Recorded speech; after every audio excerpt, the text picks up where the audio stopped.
When the leaves start turning and we get in our first few hunts of the year, my thoughts always turn to our annual bow camp in Crawford County.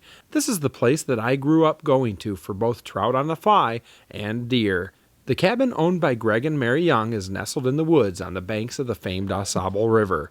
You couldn't ask for a more picturesque place to sit on the porch and eat a bowl of venison stew. Well, we got the cabin, and what did we get it? 1984, and we just decided we just didn't get together and hunt very much.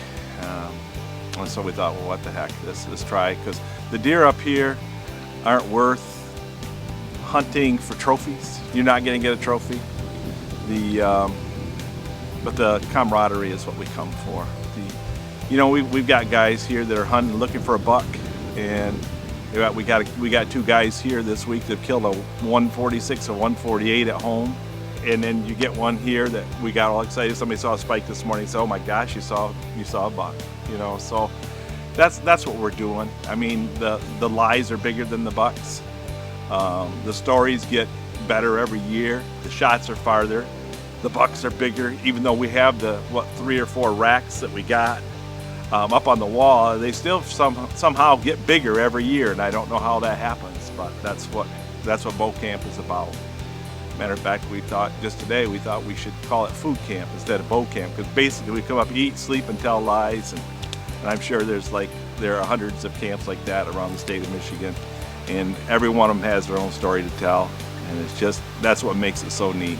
Coming up with my boys and Gabe, you've been here since '84 also, so just that is just really cool. Although some guys head to camp to get away from the wife or family, this group is family. From actual brothers, uncles, and in-laws to those friends who might as well be family, the chance to set stands, hunt, and track deer together is the tie that binds.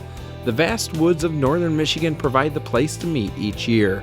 State lands surrounding the camp provide endless places to explore and hunt for the few deer that inhabit these cedar swamps. This isn't the Lower Peninsula when it comes to hunting. Crawford County has almost no agriculture and the deer are few and far between. The ones that are around have been pursued heavily and are as wary as any in the state. A glimpse of a spike from the stand is just the kind of story that gets shared after the hunts. The first morning in camp found one successful hunter. Lonnie Young had connected with one of the small Northwoods deer found in these parts, and while southern Michigan does may dress well over 100 pounds, it's not uncommon for the scales only to read 80 or 90 pounds for a mature doe up here. But nonetheless, it was a track job. This is what we look forward to each year. Tracking deer with a group and sharing the hunt is what it's all about. There's the deer right there.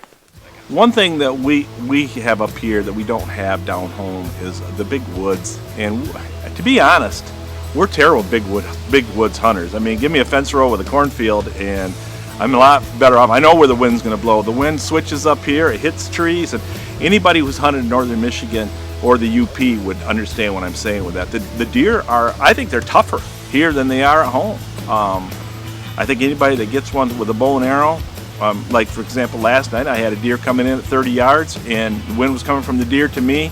I don't know what happened. It turned around and took off. I had no chance. And that's what makes the challenge. If somebody does finally get one, they're not big, but they're still fun. And it's just but again, that's not why we're here. We're not here for deer. If we wanted deer, we stay home and try to hunt them there, which sometimes we get lucky down there, but here it's all about dropping an apple pie and somebody eating it off the porch, or this is stories that have happened in the past. There's a million of them.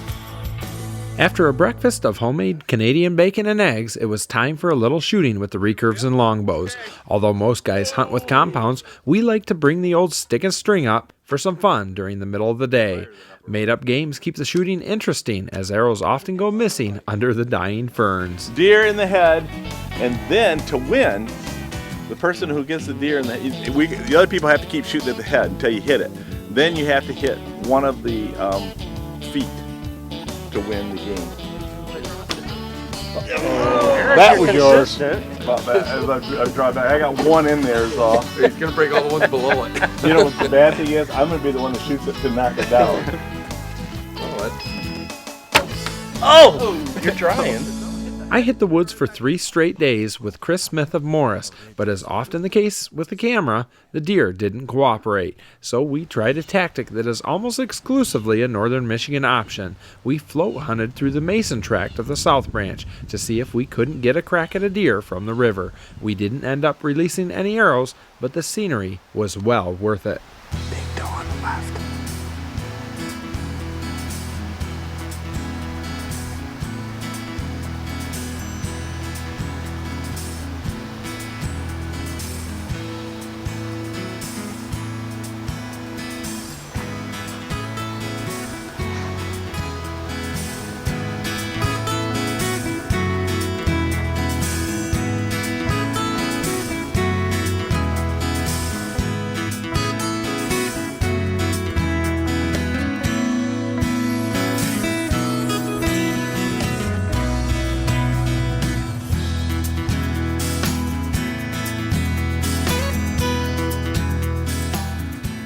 As always, bow camp did not disappoint. The leaves were turning, the nights were cold, the coffee was hot, and the memories, well, we just added a bunch more.